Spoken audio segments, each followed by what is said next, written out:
ఇందిరమ్మ ఇళ్ల పథకానికి mobile app సిద్ధమైంది. ఇవాళ ఈ యాప్ను ముఖ్యమంత్రి రేవంత్ రెడ్డి లాంఛనంగా ప్రారంభించనున్నారు.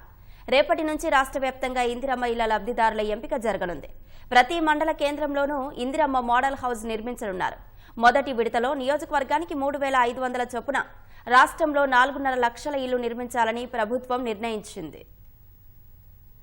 ఇందిరమ్మ ఇళ్ల లబ్ధిదారుల ఎంపికలో కీలక పాత్ర పోషించే మొబైల్ యాప్ ను నేడు ముఖ్యమంత్రి రేవంత్ రెడ్డి ప్రారంభించనున్నారు. కేంద్ర గృహ నిర్మాణ పథకాలకు అనుగుణంగా రాష్ట్ర ప్రభుత్వం ఈ యాప్ ను రూపొందించింది. ఇదివరకే మహబూబ్ నగర్, నిజామాబాద్, భద్రాద్రి కొత్తగూడెం, మెదక్ జిల్లాల్లో ప్రయోగాత్మకంగా పరిశీలించారు. రేపటి నుంచి రాష్ట్ర వ్యాప్తంగా లబ్ధిదారుల ఎంపిక ప్రక్రియ ప్రారంభం కానుంది.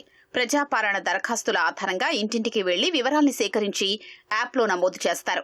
దరఖాస్తుదారుని పేరు, ఆధార్ కార్డు, రేషన్ కార్డు, ఆర్థిక పరిస్థితి, ఇళ్లు నిర్మించనున్న స్థలం, ఇతర వివరాలకు సంబంధించిన సుమారు 35 ప్రశ్నలు ఉంటాయి. ఆ వివరాల ఆధారంగా అర్హుల్ని విడతల వారీగా గ్రామ సభల ద్వారా ఇందిరమ్మ కమిటీలు ఎంపిక చేయనున్నాయి. లబ్ధిదారుల ఎంపికలు దివ్యాంగులు, ఒంటరి మహిళలు, అనాథలు, వితంతువులు, ట్రాన్స్జెండర్లు, సఫాయి కర్మచారులకు ప్రాధాన్యమివ్వనున్నట్లు ప్రభుత్వం వెల్లడించింది. మొదటి విడతలో నియోజకవర్గానికి 3,500 చొప్పున రాష్ట్ర వ్యాప్తంగా 4.5 లక్షల ఇళ్లు నిర్మించనున్నారు.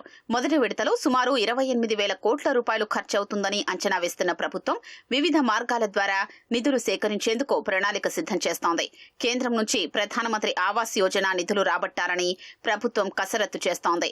లబ్ధిదారుల ఎంపిక, ఇళ్ల నిర్మాణ పర్యవేక్షణ కోసం ఇప్పటికే ఇందిరమ్మ కమిటీల్ని ప్రభుత్వం ఏర్పాటు చేసింది. గ్రామాల్లో పంచాయతీ, మున్సిపాలిటీలో వార్డు స్థాయిలో ఇందిరమ్మ కమిటీలు ఏర్పాటు కానున్నాయి.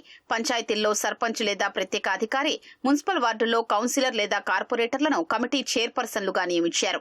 ఇళ్ల నిర్మాణం చేపట్టి పూర్తయ్యే వరకు ఇందిరమ్మ కమిటీలే లబ్ధిదారులకు సమన్వయం చేస్తాయి. మొదటి విడతలో సొంత స్థలం ఉన్న వారికి ఇంటి నిర్మాణం కోసం 4 విడతల్లో 5 లక్షల రూపాయలు మంజూరు చేయనున్నట్లు మంత్రి పొంగులేటి శ్రీనివాసరెడ్డి తెలిపారు. ఆ తర్వాత స్థలం లేని నిరుపేదలకు పథకం వర్తింపజేయనున్నారు. ఇందిరమ్మ పథకంలో నిర్మించే ఇల్లు కనీసం 400 చదరపు అడుగులు ఉండాలని, అందులో హాల్, బెడ్రూమ్, వంటగది, బాత్రూమ్ తప్పనిసరిగా ఉండాలని మార్గదర్శకాల్లో ప్రకటించారు. అవసరమైతే లబ్ధిదారులు అదనపు గదులు నిర్మించుకోవచ్చని తెలిపారు. అర్హులకు ఇళ్లు దక్కకపోయినా అనర్హులు లబ్ధి పొందినా ఇందిరమ్మ కమిటీలో ఎంపీడీఓ, మున్సిపల్ కమిషనర్ కు తెలియజేయాలని జీవోలో పేర్కొన్నారు.